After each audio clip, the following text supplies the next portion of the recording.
I'll only work with someone if I can see that they're committed. LA is so gatekeeping and it's so annoying sometimes.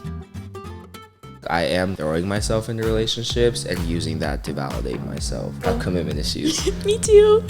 Like, this is like their fault. I'm perfect. Right. I wasn't. There's a lot of things wrong with you that you need to fix. Do you ever feel like you neglect yourself for the happiness of others? Oh, wow. So we're gonna like deep dive into my therapy.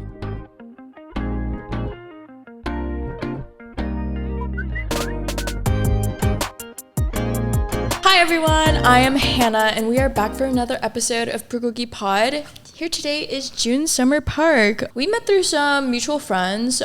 June is working in artist management as well as A&R as well as video production. He just kind of is talented in a lot of ways.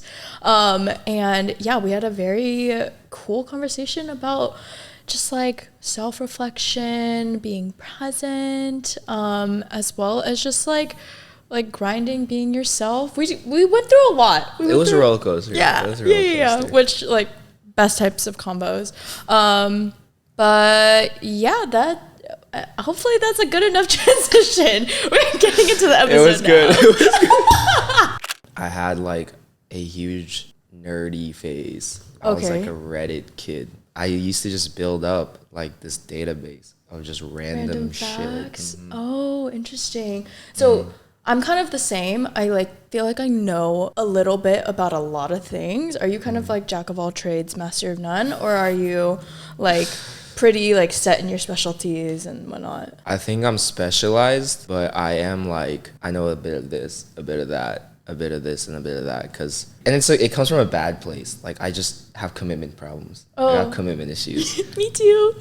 Like, spans into my relationships, I guess, but like, it spans into like, I'm like super down to do something. Right. It's like, let me try something new. Yeah. I think there's nothing wrong with like trying multiple things because like my school system or like how I came into college was so like unorthodox because my parents were like, raised in a Korean household, get a degree, go somewhere school. good. Yeah. Go to school. So like when I graduated high school, I got into NYU and like dream school for me. Parents are happy. I went there, proceeded to hate the next 3 years of my life. And then like mentally, I was like going through a lot of like problems with myself, self-image. I was a chubby kid growing up. So like Oh, there was, I wouldn't have guessed. well, Well, makes sense. that's a different story. But yeah, I had like a lot of issues with everything and I didn't like communicate with anyone. Okay. And it all bottled up to the point where I was like, I don't want to do this anymore. So eventually, after my junior year finished, I like took a step back and I was like, do I want to keep going to school even though there's only a year left now in my program? I made that hard choice. I was like, no, I don't. Can't do it anymore. Came back home, went to CC for a little bit, and then I transferred over to UCI and I got my degree in psychology. And so I guess like at UCI, like what motivated you to pursue psychology? I kind of liked psychology and like forensics growing up. Like I've always been like really drawn to like true crime. I think there was something seriously wrong with me because like I would like look up serial killers during school when I'm bored and I'd just be like reading like everything that they've done and I'm just like, this is so interesting that like they didn't get caught for so long. Oh. And it's like, because like mine wasn't like, I was not interested in like them. I was interested in like the process of like, wait. No.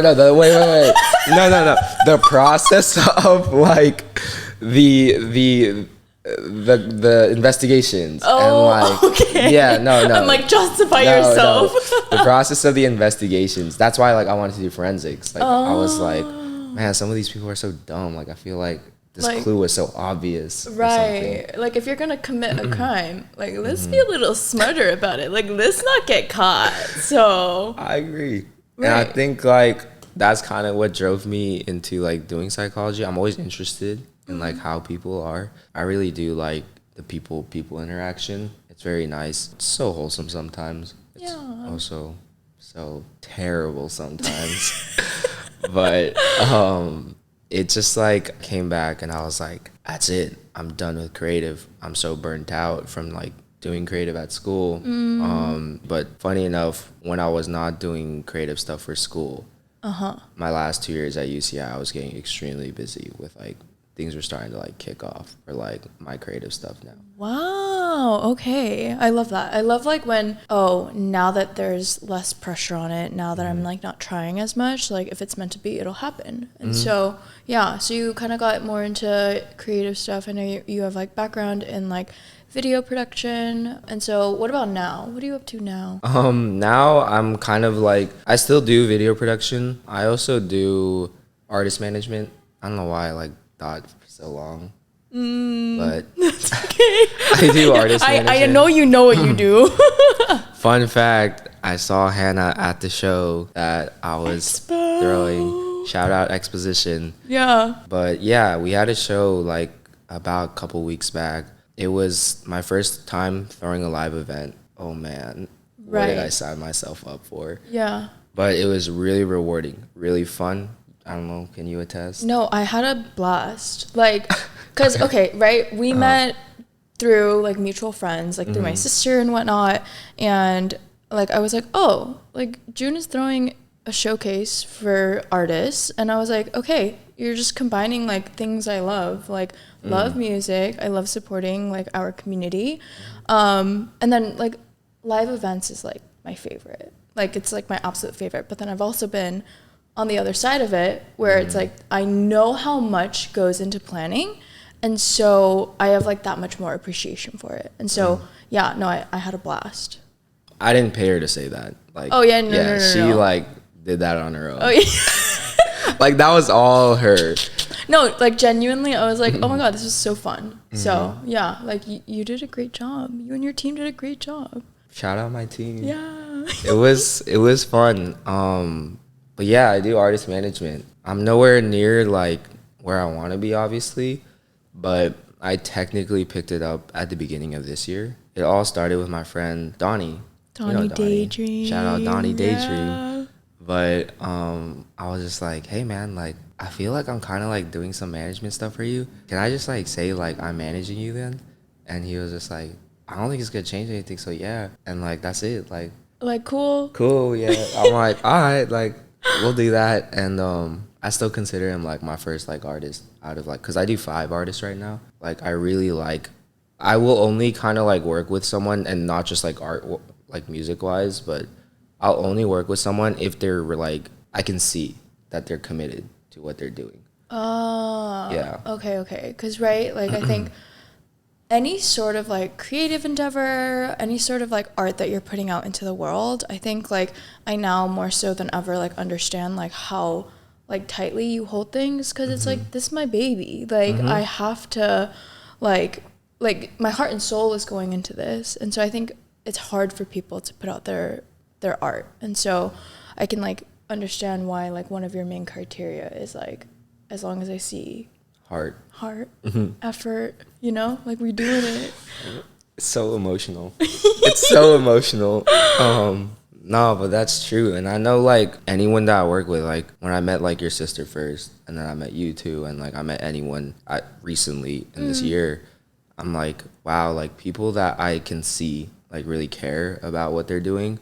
That's like what really like motivates me to want to like keep working and like help them out with whatever I can. And like it's like building a selective network, because LA is so gatekeepy and it's so annoying sometimes. People will like get like a small lick of fame or like something like hits their head, and then they're just like, boom, drop your entire group you came up with, drop like the people that were with you when you weren't doing much. They'll like go surf the crowd with whoever, and then they'll be like, oh, like you ask them for like help or something, and they'll just be like, you know, I'm not gonna help you. Right. And it's like, I hate that. Like anyone that I meet, like I want someone else to meet them and like help out, because like you said it earlier, it's a collective. Like we're all here together. We're all here to support each other. And I feel like if people just kind of don't accept that, and they're like, I'm gonna hold on to it. Like I get like the level of like, you shouldn't give away everything for free. Right. But like there's that level of like, nah, I'm not gonna give you this just because. Right. And it's like, okay, like I'm not asking for handouts. I'm asking for like can we just like work together? Right.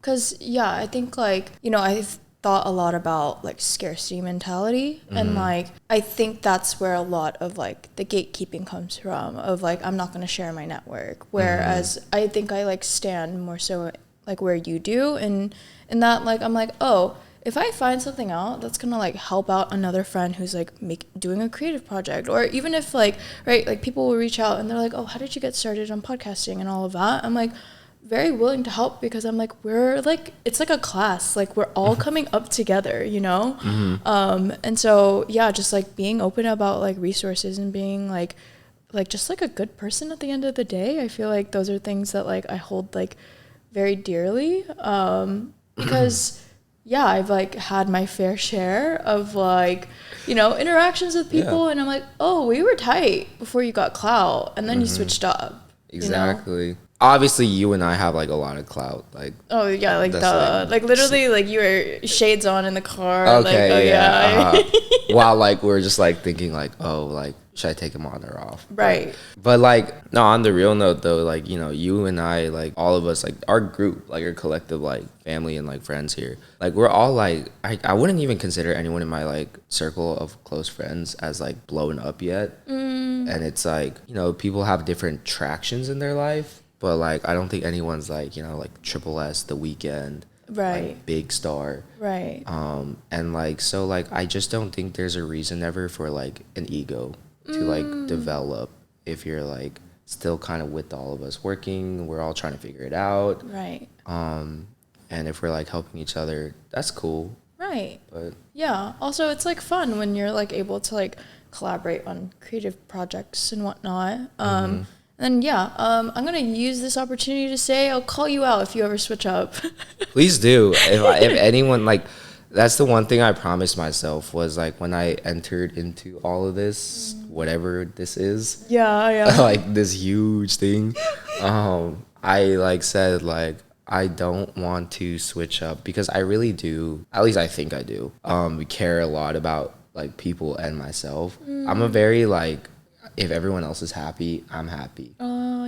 So I don't want to ever lose touch of that. So you should call me out. All right. If like one day you're like, oh, there's June, and he's like wearing his shades. Oh, indoors. Clearly not even sunny outside. And so you mentioned something interesting just now. If the people around you are happy, then you're happy. Do you ever feel like you neglect yourself for the happiness of others? Yeah. That's like when you texted me, oh wow, so we're gonna like deep dive into my therapy. That's like when you texted me earlier and I told you about my codependency thing. I did, like I had a pretty big issue, and I still do, like it's gone a lot better. But back then it was like really bad. Like I couldn't like do errands without like hitting up someone and try to like go out and do something with them. I was very uncomfortable with being by myself. Why do you think? I think it has to do with my coping in the past. Was if something came up, bottle, like suppress until it goes away. Until it all goes away. But it doesn't, because when you're by yourself, guess what comes flooding back? Right. All those problems. I thought that I could always like fix other people's problems before myself. So I felt good, like if I helped my friend like talk for an hour or two, they got through whatever situation just now and we talk about it, he feels better, she feels better, and I'm just like, I feel better. Right. Like I'm like a good person. Exactly. Yeah. But I'm not. I was like, I don't feel better technically. Right. I'm not gonna really specify what it was exactly, but there was a moment that happened like a year ago where I kind of had to really take a step back and reevaluate everything about myself, because when I came back from NYU, I was at a bad mental state, but I thought I fixed it, but it was like band-aid.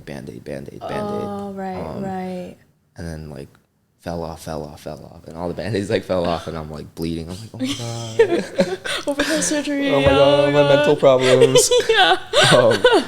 But I realized like after that event, I had to kind of set myself up right, and the first thing was to get comfortable with myself, and it was very interesting because I started forcing myself to do things by myself first, like nice. errands, groceries, gym, whatever it is. And then it progressed. Like I started doing like trips on myself, like movies, like reading something, just walking around. A lot of things that like in the past I'd always try to hunt someone to do with me.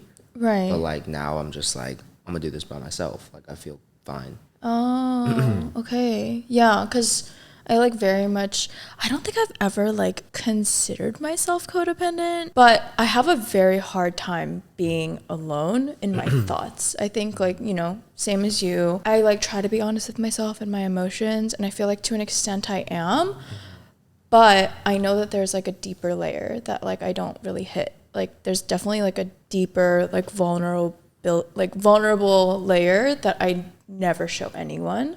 Almost to the point where like I'm not even like conscious of it or aware of it.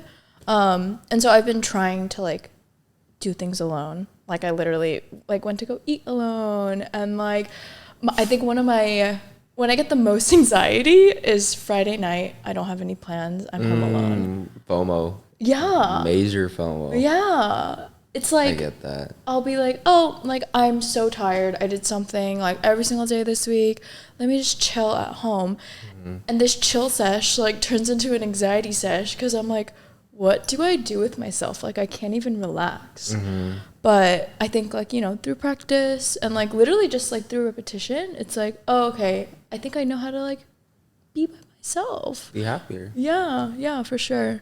And so, you know, like codependency and all that, I think that comes up a lot in relationships. And so, you know, we're gonna let's dive into how codependency has like, you know, kind of come to light in your past dating or relationship experiences. Yeah, no, I definitely did. Like, I think, like I said, with my life in general, if codependency was there without a relationship, it's gonna be like even more present when I'm in a relationship. And like I think the biggest takeaway from that was I have a perception of how I see relationships. Like, you know, girlfriend, boyfriend, I think is normal for them, like maybe boyfriend or girlfriend, to check up on each other, even if you don't talk the entire day. Like just like a text at night, a call at night. Right. And I thought that was normal. I think that's normal. Yeah. But like again, like everyone is entitled to their own way of perceiving their relationships. So that codependency also kind of mixed with my trust issues. And a lot of the times I would spiral like very fast if things were like not, I guess, like working out all the time. Okay. And for me, communication and transparency is like key. Like I really just would prefer like if we're gonna fight, we fight, and then we just figure it out before the night ends. But again, like I think 50% of it still goes on me for having the issues with like coping, spiraling, just not like mentally being all there if I needed to. And I think it also was just okay, there's like a funny story with like my friends like sat me down one time after a relationship, and they're like, I'm like heartbroken. Like I'm a very like heartbroken type person, and I'm heartbroken. Me too. And they were like, hey, like let's kind of like figure out like what's going on. And I'm just like I just have the worst luck. Like I'm down bad all the time when it comes to like that type of luck. Cause like when I gamble and stuff, my luck is pretty good. Like I'm on the luckier side. Like Let's go. I know. I'm also lucky. Yes, so, there we yeah, go. We're just like, you know, you walk in, press a slot, $1 million. Yeah. Easy. Exactly. Never happened, but Sitting next to a millionaire, y'all. never happened to me. I'm sorry, my bank account is not minus it's okay, $1 million. It's okay. We're building. We're building slow but steady. Yeah. This was like a whole perception thing that I changed to. Was like back then I'd be like, my luck is terrible. I always have the worst taste in like relationships. And my friends were like, have you like considered like there's some trends with the people that you've talked to in the past? I'm just like, not really, no. Because like I was so used to blaming the other side before I would like blame myself. Which is weird because I'm a very self-aware person. But like when it came to that specifically, I'd be like, Self-awareness out the door. Like, yeah. I'm just like, this is like their fault. I'm perfect. Right. I wasn't. I was like, damn, like there's a lot of things wrong with you that you need to fix. Yeah. So after like that talk with my friends, I like went back and I was like, you know what? Like I am kind of like throwing myself into relationships and using that to validate myself. Whoa, okay. Which was not an easy thing to come to agreement to, like myself wise. Right, right. I was like, oh, I am doing this, and when she compliments me, I feel valid. If I compliment myself, I don't care. Right. Like, it doesn't, like, my opinion means nothing. Exactly. Like, who's this June guy? Why is he complimenting me? But like, it was just like, that was like the first step in like changing an intrusive thought of mine. And like, I really had to like love myself. Like, ooh, I love myself. I love myself. But it was like hard because, you know, I told you I grew up a chubby kid. I have like, you know, I have skin acne. And like I had a lot of things that like I had to be self-aware of, but like besides that, now I'm a different person. And I think that like it hasn't registered. It's like 70-80% there now, but in the past it was like 10%. Right. Like I look in the mirror and I see like my old self. Right. This is why like I'm very hard on myself as a person with work and with anything in life. I feel like it's a double-edged sword because you tend to get the best products out of yourself when you work harder. Yep. But you are burning yourself 2 times as fast trying to get that done. That's and, facts. You know, I was like, let's start doing things to help you out here. Right. You know, we share the same body, my mind and my consciousness or whatever. So I was like, okay, like I picked up meditating. I picked up like working out more consistently. Discipline kind of helped a lot with setting things straight. Ooh. That's relationships. Bad. I told you when you asked, you said it. You're like, how's dating? And I'm like, down bad. It's horrendous. I'm not even like looking at this point. And I think that's like a good sign though, because in the past I'd always be like, I kind of want a girlfriend. But like now it's just like, I'm fine with myself. I'm enjoying life. I love that. I feel like we are kind of similar. Cause twinsies. Like, twinning. Because, right, like we spoke a little bit about commitment issues. But then also, like, I think I've realized recently, like, I'm so hard on myself to the point where, like, I think it makes me intolerable of other people.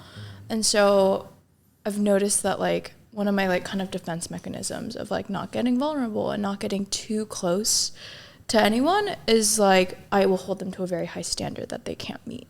And so it's funny because like I'll never do this with my friends, but I think I do this with like partners or like potential partners a lot because I'm terrified of like you getting to know the real me because obviously there's a lack of self-love.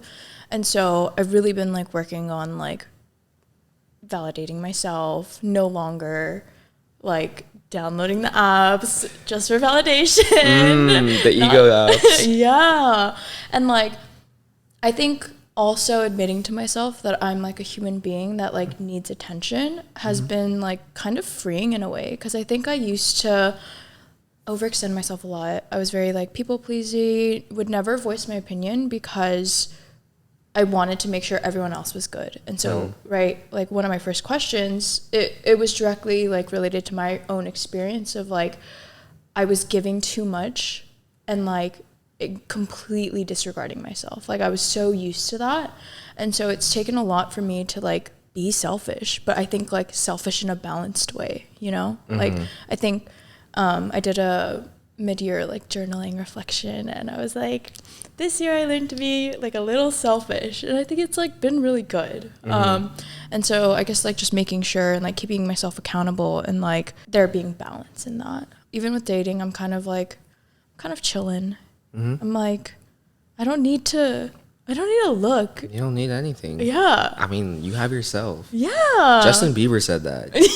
Love yourself. Love yourself. Yes. It's like I get you though. Like the whole selfish thing is like kind of crazy because people, you know, you grow up as a kid and your teacher's like, don't be selfish. Selfishness is great sometimes. I think in moderation. Like I definitely think I'm so glad you got to get to that point, because it's like that's something I had to do too.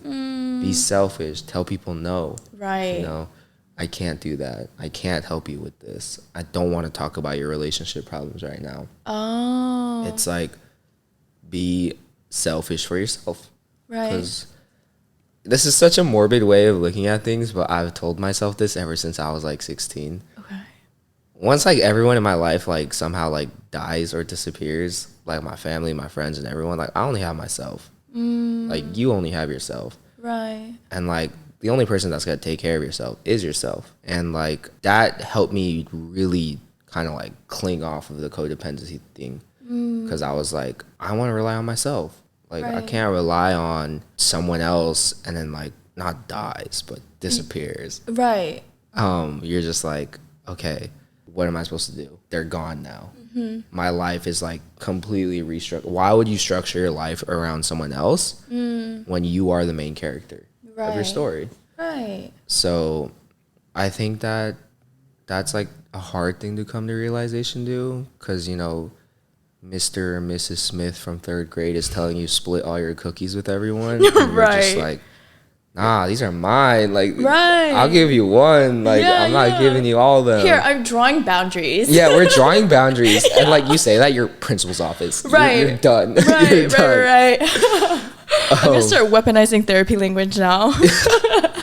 We're gonna like have to like go. We'll get to that point one day in our lives where like TED Talk or whatever. Because I actually used to do TEDx at school. Oh my gosh, cool. So I do like TED Talks. Yeah, me too. They're fun. They're interesting. No, they're very interesting. But we'll have one day. Okay. And like it'll be like, be selfish. We'll be Don't like, share your fucking be cookies. selfish.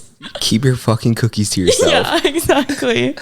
Oh my gosh, I love that. And so, you know, when it came to your like past like relationships, things, whatnot, and like your friends calling you out, like, oh, this is like a you thing. Like, what kind of people were you like naturally drawn to? Maybe still are naturally drawn to. What's your type? What's your type, June? I'm ashamed to admit it, but it was kind of like more on the toxic side. June likes toxic girls. Not okay. It's like it's a non-traditional though. Like it's like okay, this sounds so bad. No, okay. It's like if the girl, it's like if the relationship was too stable, I'm out. Ooh. Like I couldn't like, and it's weird because my parents had a good marriage. So there's no childhood trauma with that. Right. It was just like if my partner and I, my SO or whatever, and I were too stable, and it's happened before, where it's like, I'm like, this is too stable. Like we're not arguing. We're kind of just like chilling. So chilling. Yeah. I'm like, I can't do this. I back out. I backed out of it. And it's like, I think that's kind of like what it was. Like I was like, I needed some reason. I like the arguments, I like the yelling. We're not yelling, we didn't yell, but like the arguments and like I guess like the don't talk to me for like a day and then come back type thing. That's kind of like what I think like I was like drawing myself to a lot of times. But like again, like I said, like that's also on me for like not being 100%, and you know also 50% still goes back to the partner. Right. But you know, there it is. I exposed myself. My type was like, cause like I don't have like a crazy like very specific like she needs to be this. Like it's more like a mental thing. Like if the mental like the picture and like the image makes sense, then I'm like, okay, the relationship can make sense. Interesting. Yeah. I think I do that, not in my relationships, but in my life. That's like I like downloaded this like app. It's called Dimensional, and it like is a personality test, but it's one of the most accurate personality tests I've like ever taken. It took a heck of a long time to like complete all the quizzes, but like it says that my toxic trait is like I will just like keep like kind of uprooting. Like I love like changing things up. Like you're a shit starter. Yeah, like I love not being in the drama. I'm not drama, but like I like a little bit of like stirring the pot here and there, because I think a lot of times I am like uncomfortable in like stillness and like stability. Like even a couple months ago, I think my friends were like asking like, oh, how are you doing? And I think I'm so used to my emotions going up and down, up and down, up and down, that like that has become the norm. And so whenever it's like kind of like flatline, like kind of just like do, I'm like, what's going on? Yeah. You know, like I'm just like not. This is not happening. Yeah. And you're like, I have to resuscitate it with toxic. Yeah. And you're just like sitting there going like, who am I gonna hit up? Ex-boyfriend, relationships, everything that I couldn't like talk to you about. Like, it's just like, yeah. I get you. That's like so crazy. But that's like, you know how like people always say like you're drawn to like the morbidly curious? Ooh, I've like, never heard that. It's like a thing where, you know, when you see like roadkill or like, hopefully you've never seen a dead body, but like you're driving on the 5, you see a car crash. Everyone wants to look at that car crash. Right. It's because like I think humans are so kind of like inclined to like look at something that's like you normally turn away from, but you're just gonna be like, oh my god, like what? Is that a body? Like yikes, dude. You're just like, it's 5 a.m. I have my Starbies, and is that a body? Like you're just like, you and your true crime. Oh my god. It's just like no, but like it's just like I promise you, like it's a thing where people kind of just like are drawn to like things that aren't supposed to be pleasing. Right. And it's kind of crazy that we're just like, I don't know, maybe we're all just like not okay here. And like for sure everyone she's else, a little, yeah, she and he are a little like, but like, you know, probably like we look down the streets and there's like a normal person. But like at the same time, I'm like, I think everyone has their stuff. Oh no, but I have this really crazy theory. I credit a friend who talked to me about it. Like she brought it up to me first, and like I've like dived into it more. Oh. So I call it the NPC theory. In the world, you know, most people traditionally work a 9 to 5. Right. That's normal. And if we're talking about a 9 to 5, let's talk about just LA for time difference sake. Mm-hmm. You're working a 9 to 5. Even if you work earlier hours, you're going from like 8 to 4 or something. Point being, most people get home for dinner time. Like most people, most office jobs will. Now you look at the average rent of LA. You have expensive, and expensive. So when you look at the whole world in perspective, technically when you drive by an apartment, all the lights should be kind of on around like 7, 8 p.m. ish. You know, granted, let's say some people went out to go eat. Some people are on vacation. Some people are not there. It's an empty tenant. But the empty tenant thing doesn't make sense because whenever you try to look for apartments here, they're always full. Right. And you can't get a lease because there's all these mysterious tenants. Right. So then you drive by, you look at the apartment, and I've tested this before. I'll drive and I'll be like, why is like 3 lights on? In theory, I feel like most of those lights should be on. The NPC theory basically builds around the fact that a lot of these people don't exist. So like, I'm sorry if I'm about to put anyone in like disassociation kind of, but like a lot of these people I feel like don't exist in the sense of like they're people, but like once they kind of exit your field of view in your life, like a video game, you just don't see them again. Unless you were meant to like have them in your life. Oh. So like, I think it's like it's like delusional, but it's like, I don't know, like I just kind of like thought about it a lot when I'm bored, and I'm just like, it's so true. Like I feel like most of these apartment lights should be on. Like it's a full apartment. I know it is because I tried getting a room there. Right. And like none of the lights are on except like 2 of them. And like if they're not eating dinner and the lights are off, I guess you sleep at 8 p.m. But all of them? Right. Like this is like a 4-story apartment. Like all of them? I don't think so. And so are you thinking that the people don't exist? Or are you thinking like the people that do exist are like not actually people? Like what is like, can you clarify? Yeah. I'm confused. It's like I think they are people, but like I think that's like a simulation type thing. Whoa. Like it's like there are, I think, too many things in life where you're just kind of like, have you ever had like deja vu? Oh yeah. Yeah, or like have you ever had like a real, because I've had deja vu a lot lately, But it's like my deja vu is very interesting. It's to the T of like I remember the direct conversation, and like the conversation like unfolds right in front of me, and I'm just like, whoa. Like in exactly the same way. Like it'd be like the same action. They'd be like reaching over for food.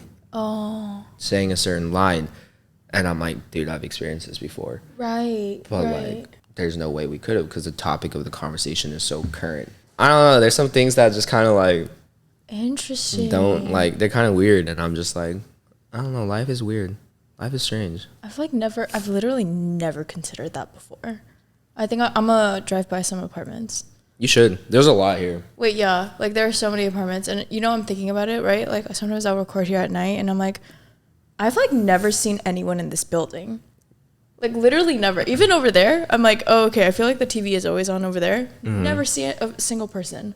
This theory kind of also helped me like understand, like I used to be a very like future and past person. Like I worried too much about what was going to happen. Anxiety. And I worried too much about what happened in the past. Depression. Yep.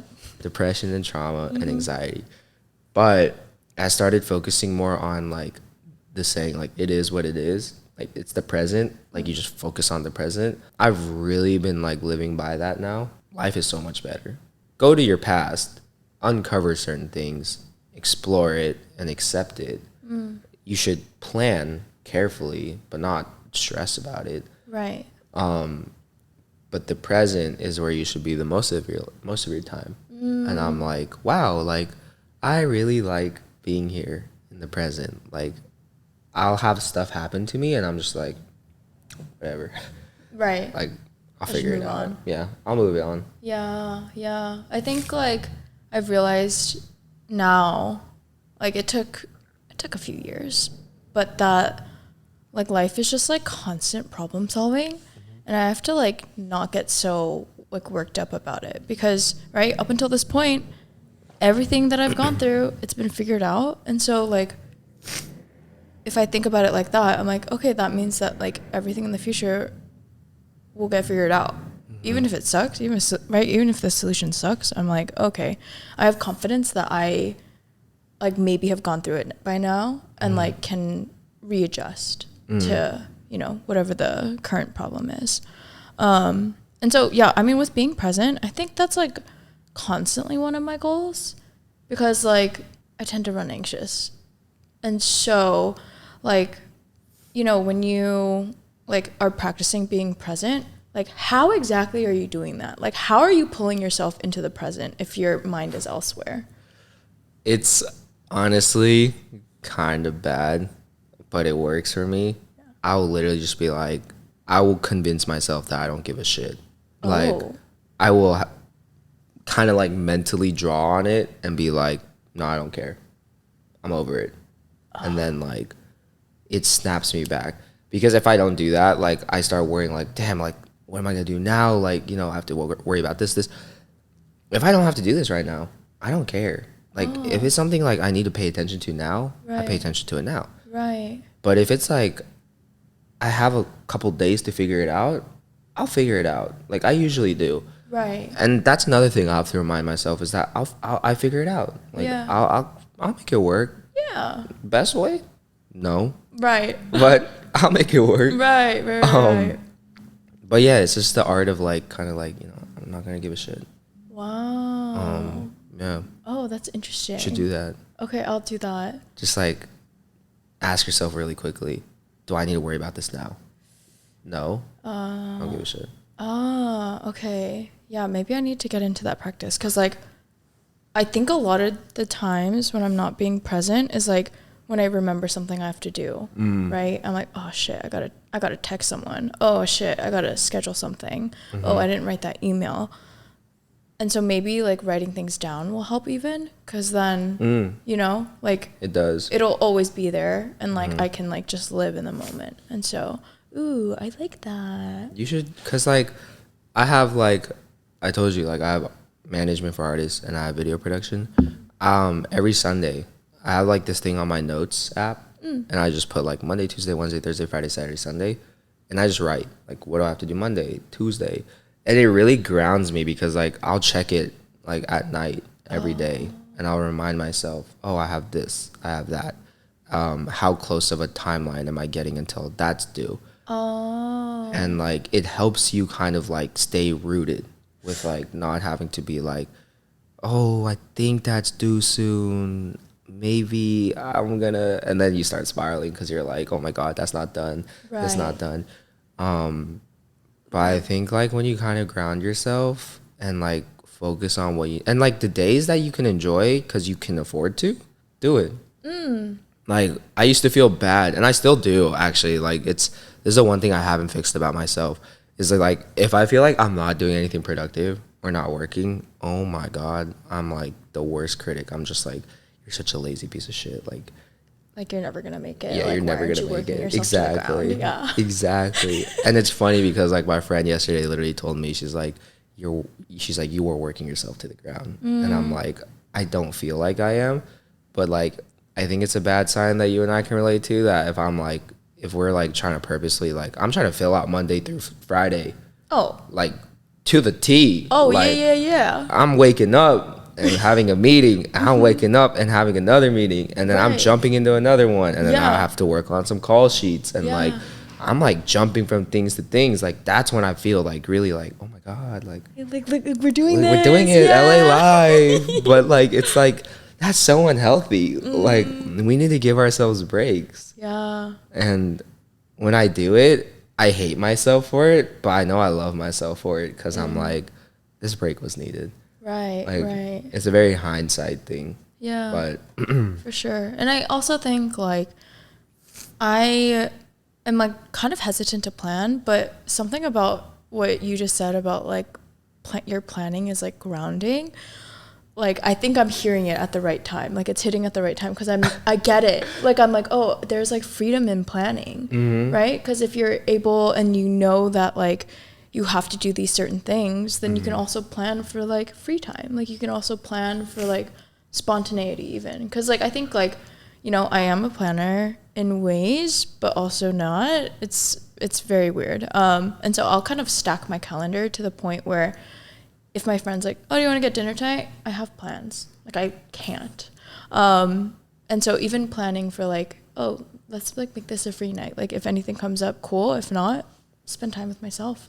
Yeah. I think that's like super important because it's like I said, like people have this, like, look, we sacrificed a stable income to chase our dreams. Yep. And that means we are given the freedom that 9 to 5 people don't have, which is Tuesday, I'm going to grab myself a matcha, go work at the cafe, right, and then take some meetings and then figure it out. Granted, am I getting paid for doing any of that? No, I'm losing money. Right. I just spent extra money on almond milk. On like almond milk and they tax. And you're just like, there goes $15. Cool. Yeah, no, literally. Community goods, why is it so expensive? Why is everything just so, I was like, but you know, whatever. We have our $20 matcha now. Right. We're happy. Yeah. And it's sunny and we're working. But you know, that's like the discipline part, is like you need to now bring yourself to like make a bag, because I don't think, you know, generally I don't think anyone's really telling you like do this, do that, do this, do that. Like we're kind of all old enough now where even like, you know, our parents will be like, you know, we trust you. Right. I see the vision, kind of. Like it's just like, you know, tell me why, like when I went to Korea this last couple of months ago, like I had to just go around saying, yeah, I do video. Oh. Like I do video. It was hard to explain like what I did to like the traditional side of my family, because like they're like what's video? Right. Like it's so niche. You're like video. Yeah, chico. video chico. Oh, so cute. Like, and it's like, you know, how do you explain that? And thankfully, like my parents are super like progressive about that stuff, and they're like supporting me all the way through it. But like, I think besides that though, again, like you have only yourself to like tell you like go out, make a podcast, have a meeting, work with someone. Right. Because like if you don't do that, and you can technically stay in bed all day if you really wanted to. Yeah. But you know, at that point, you know, I think that's when people kind of lose that love in themselves, and they're just like, I'm not gonna work, I'm gonna stay in bed. And I had that phase too, and like I would not get out of my bed for a week. And it was like, cause like I had, you know, I have bouts with depression, like I still do when it comes time to, and then it's just like I don't want to do anything, and that's like when it's extra hard to wake up and get my day started. Right. But I think like I'm more scared of like not being able to get to where I need to be. So I'm just like, wow. Like, let me use that as a motivator. Let me use that to motivate. And it's not the best, but like fear is a good motivator. Oh yeah. Maybe like using fear to like to your advantage, you know? Even like when it comes to like the gym, I like was listening to a podcast recently, and she was just talking about how like you need to be your own babysitter. Like you can't expect somebody to be like constantly chasing you down, right? And I think that applies to so many aspects like of just like life. Like, yeah, I'm not gonna rely on like a personal trainer to like get me to come work out. Like if I want to work out, then I should go. And like, right, there's so much beauty and discipline of like, oh, I told myself I'm going to do this. Let me build trust in myself and like follow through. And right, even when it comes to like artist management, another like interview I was watching, it was interviewing another like manager, and she was just saying how my artist has to give me something to manage. So if they're not babysitting themselves, if they're not like motivated themselves, I'm not going to chase you down, you know? Like, yeah. So I think being your own babysitter has been like a, you know, just like a theme of it's like a big thing. Yeah. I think I really like, because like I've heard that before with like what that video you watched. Like it's true. Like that's what I apply is like, you know, like I will give you 50% and like you have to give me 50%. Because like all the artists I work with, like I don't want you to think that I'm gonna be, because I'm not the talent. I don't have the singing voice you do. Right? Are you sure? No, we gotta put a mic in the shower. Very clearly, we don't. But like, you know, like if you want to be an artist, that's your career and passion. I'm gonna help you do it because you care about it. But like, if you start not wanting to, what am I doing? Like, I'm just wasting my time. Right. And so like, thankfully, like I haven't run into that problem yet. Yeah. But like, it's something to be wary about. It's like, as you work with people, you kind of run into people who are just like in it for their gains and clout, whatever. And then you have the people who like really care, like the ones that really care about the work. Yeah. Yeah, and I think that's when like trusting like your gut and that like you're a good judge of character comes in. Of like, oh, okay, like I know that I have good taste, and so I have good taste in people too, you know. But yeah, I think that's kind of it on my end for questions. Do you have any like last thoughts? Any advice for people maybe? Anything you want to leave the Kogis with? I have like one thing to say, and I like learned it from someone else very recently. You often underestimate how much you can do in 5 years, but you overestimate how much you could get done in 1 year. And so like with yearly plans, like however you kind of dictate your life, like if you have like a build up or a life plan or whatever, just know that like sometimes like things will not go your way. And like in 1 year seems long. It is long. It's also kind of short. So you might overplan. You might think you could do a lot more. Right. But in 5 years, a lot of people underestimate what can be done. And I'd like to say, like, at least in this year of 2023, shit was crazy. Oh, yeah. Everywhere. Yeah, you moving. The fact that, like, all this started in January, crazy. Expo was crazy, like, genuinely, so. Yeah, Expo I got introduced to in, like, March. And so, like. So that wasn't even in January? No. It was like, oh my gosh, it was just like all over the place. Just grinding. I'm motivated to grind. I think it's just like, you know, I set a goal to myself this year that I wanted to do a show. And so I did. And I'm like happy, kind of.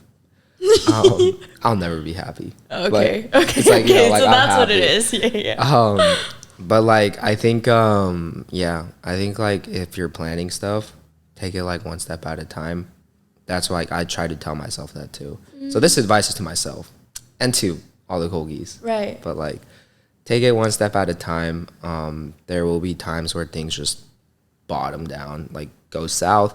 Things all of a sudden look up. It's all kind of like an up and down thing. And if you can navigate through it and stay positive, you'll be fine. Yeah. Like things will work out usually. Yeah. And I think that's helps with you staying in the present. So. Yeah.